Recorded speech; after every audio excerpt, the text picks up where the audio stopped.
오늘 우리의 신앙 여정에 깊은 울림을 주는 하나의 질문으로 이야기를 시작하고자 합니다. 이 혼란스러운 시대를 살아가는 우리에게 진정한 그리스도인으로 산다는 것은 과연 무엇을 의미할까요? 이 깊은 성찰의 시간을 시작하기에 앞서 잠시 여러분께 부탁드리고 싶은 것이 있습니다. 지금 듣고 계신 이 말씀이 여러분의 마음에 작은 울림이라도 준다면 공유하기를 통해 이 은혜의 메시지를 나누어 주십시오. 그것은 마치 믿음의 작은 씨앗 하나를 더 넓은 밭에 심는 것과 같습니다. 그리고 저희 채널을 구독하시는 것은 이 진리의 길을 함께 걸어가겠다는 조용한 약속이 될 것입니다. 이 말씀을 듣는 모든 분들의 삶과 가정 위에 하나님의 크신 평강이 함께하기를 간절히 기도합니다. 우리는 종종 위대한 하나님의 사람이라는 말을 듣곤 합니다. 하지만 분명히 말씀드리건대 역사상 위대한 하나님의 사람이란 존재하지 않았습니다.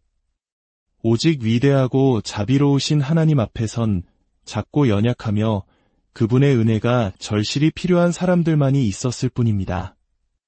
이 거대한 구원의 이야기 속에서 영웅은 단 한 분, 바로 우리 주 예수 그리스도이십니다. 지금부터 제가 드리는 말씀은 저 자신을 포함하여 우리 모두가 아주 진지하게 받아들여야 할 내용입니다. 성경은 우리가 실패하도록 주어진 계획서가 아닙니다. 그것은 성령의 능력을 힘입을 때 우리 삶 속에서 온전히 성취될 수 있는 하나님의 살아있는 약속입니다. 오래된 신앙문답서에는 이런 질문이 있습니다. 우리가 어떻게 하나님께 영광을 돌리고 그분을 영원토록 즐거워할 수 있도록 하나님께서 주신 규칙은 무엇입니까? 그리고 그에 대한 답은 명확합니다. 구약과 신약 성경에 담긴 하나님의 말씀이 바로 우리를 인도하는 유일한 규칙입니다. 그렇습니다. 하나님의 말씀은 그리스도인의 삶에 있어 절대적으로 필수적인 생명의 양식과도 같습니다. 그렇다면 여러분 스스로에게 질문해 보십시오. 지난 한 주 여러분은 얼마나 많은 시간을 하나님의 말씀을 읽고 연구하고 암송하고 또 묵상하는 데 사용하셨습니까? 혹시 여러분이 성경의 권위를 인정하는 교회에 출석한다는 사실만으로 여러분 자신 또한 그 말씀에 온전히 순종하고 있다고 착각하고 있지는 않으십니까? 교회라는 공동체와 우리 각 개인의 신앙은 별개의 문제입니다. 중요한 것은 바로 나 자신이 내 삶의 모든 순간에서 이 말씀을 얼마나 진지하게 대하고 있느냐는 것입니다. 때로는 복음을 전하다가 생명의 위협을 받는 것과 같은 비범한 일을 하는 것이 매일의 삶 속에서 기독교의 아주 단순한 진리들에 순종하는 것보다 오히려 더 쉬울 수 있습니다. 만약 누군가 여러분에게 성경을 부인하지 않으면 죽이겠다고 협박한다면 이 자리에 계신 많은 분들이 순교를 택할 것이라 저는 믿어 의심치 않습니다. 하지만 정말로 어려운 것은 무엇일까요? 바로 매일 반복되는 일상 속에서 아주 사소하고 단순해 보이는 그 말씀들에 날마다 충성하는 것입니다. 아침에 일어나고 일터로 향하고 사람들을 만나고 잠자리에 들기까지 그 모든 평범한 순간 속에서 신실함을 지키는 것, 그것이 바로 진짜 영적 싸움입니다. 성경은 말합니다. 무릇 그리스도 예수 안에서 경건하게 살고자 하는 자는 박해를 받으리라. 저는 여러분께 묻고 싶습니다. 여러분은 신앙 때문에 박해를 받아본 적이 있습니까? 만약 이 세상이 이 도덕적으로 심히 부패하고 타락한 세상이 당신에게 아무런 문제를 느끼지 못한다면 진짜 문제는 바로 당신에게 있는 것입니다. 경건한 사람들을 미워하고 박해하는 이 세상 속에서 우리는 살아가고 있습니다. 세상은 더 나아지지 않습니다. 악한 사람들과 속이는 자들은 더욱 악하여져서 속이기도 하고 속기도 할 것입니다. 만약 당신이 이러한 세상과 전혀 구별되지 않는다면, 세상이 당신을 이상하게 여기거나 불편해하지 않는다면 당신의 신앙은 심각한 문제에 직면한 것입니다. 그것은 당신이 고백하는 믿음대로 살고 있지 않거나 혹은 당신의 믿음에 대해 너무나 침묵하고 있다는 증거입니다. 제가 발견한 것은 경건한 사람은 굳이 입을 열지 않아도 그 경건한 삶 자체만으로도 미움을 받는다는 사실입니다. 친척들은 그를 광신자라 부를지 모릅니다. 친구들은 더 이상 재미가 없다며 떠나갈 수도 있습니다. 직장 동료들은 음탕한 농담을 즐길 때 자리를 피하는 그의 모습을 보며 분노할 수도 있습니다. 여러분의 삶 속에서 이런 일들이 일어나고 있습니까? 사도 바울은 그의 영적인 아들 디모데에게 이렇게 권면합니다. 너는 배우고 확신한 일에 거하라. 디모데는 위대한 스승인 사도 바울로부터 직접 진리를 배웠고 그 진리를 온전히 확신했습니다. 하지만 바울의 강조점은 시작이 아닌 지속에 있었습니다. 배운 것들 안에 계속 머물러라. 신앙의 여정에서 시작은 비교적 쉽습니다. 뜨거운 열정으로 누구나 시작할 수 있습니다. 하지만 정말로 어려운 것, 그리고 정말로 중요한 것은 계속해서 그 길을 걸어가는 것입니다. 이것이 바로 신실한 사람, 믿음직한 사람의 본질입니다. 그들은 그저 묵묵히, 꾸준히 계속해 나아갈 뿐입니다. 안타깝게도 모두가 이 길을 끝까지 걸어가는 것은 아닙니다. 어떤 이들은 믿음에서 떠나 미혹하는 영과 귀신의 가르침을 따르게 될 것이라고 성경은 경고합니다. 그들은 양심이 화인을 맞아서 외식함으로 거짓말하는 자들입니다. 예수 그리스도의 교회 안에서 그리스도 그분과 그분의 복음, 그리고 그분의 구속사역보다 다른 어떤 것을 조금이라도 더 앞세우는 순간 그것이 바로 심각한 배교 행위입니다. 복음의 단순함에서 벗어나는 모든 길이 곧 배교의 길입니다. 이 상처 입은 세상을 어떻게 치유할 수 있을까요? 오직 한 가지 길뿐입니다. 바로 하나님의 아들이 죽으시고 부활하사 지금은 하나님 우편에 앉아 계시며 장차 만물을 자신 안에서 통일하실 그 십자가 외에는 다른 길이 없습니다. 어린 아이가 어떻게 믿음을 갖게 될까요? 성경을 통해서입니다. 디모데는 어린 시절부터 구약 성경을 통해 장차 오실 메시아를 배웠습니다. 여기서 우리는 절대적인 진리를 발견합니다. 존재하는 모든 것은 메시아, 즉 예수 그리스도를 위해 창조되었습니다. 구약의 모든 이야기는 단 한 분, 예수 그리스도를 가리키고 있습니다. 모든 예언과 상징, 모든 인물과 사건이 그분을 향한 화살표와 같습니다. 한번 상상해 보십시오. 나사렛의 평범한 목수 예수가 당대 최고의 종교 지도자들 앞에 섰습니다. 그리고 그들이 목숨처럼 여기고 하루 10시간씩 연구하며 통째로 암기하기까지 한 그 성경책 전체가 바로 자신에 대해 기록된 것이라고 선포하는 장면을 말입니다. 얼마나 충격적인 선언입니까? 너희가 성경을 상고하거니와 그 모든 기록이 다 나에 대한 것이다. 이것이 바로 예수님의 주장이었습니다. 그렇기에 우리는 성경 속 모든 이야기를 그리스도와 연결하여 이해해야 합니다. 주일학교에서 아이들에게 노아의 방주 이야기를 가르칠 때 그저 동물들이 배에 타서 구원받았다는 동화로만 그쳐서는 안 됩니다. 왜 노아의 방주가 중요합니까? 그것이 바로 그리스도의 모형이기 때문입니다. 심판의 홍수 속에서 유일한 구원의 방편이었던 방주처럼 예수 그리스도만이 죄의 심판에서 우리를 구원하는 유일한 길임을 가르쳐야 합니다. 성경의 모든 것은 예수 그리스도를 가리킬 때 비로소 그 참된 의미를 드러냅니다.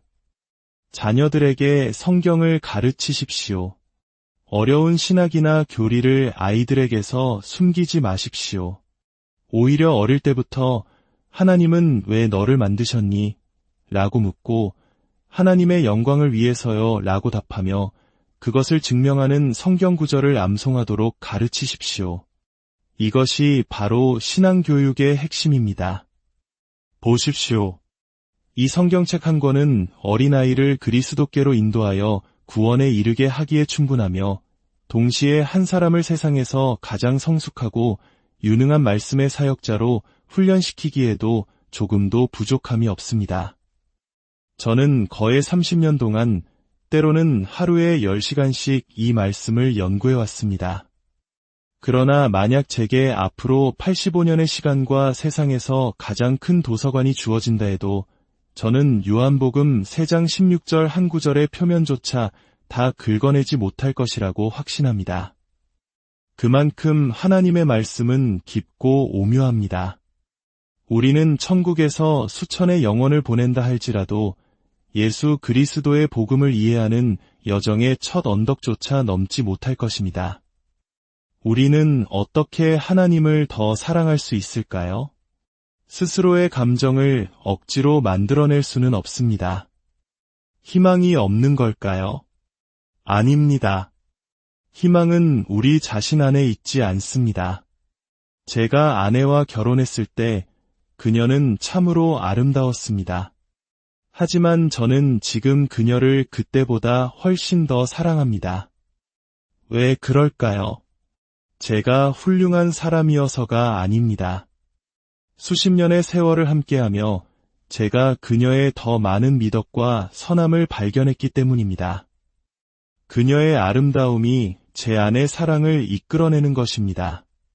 하나님을 사랑하는 것도 이와 같습니다.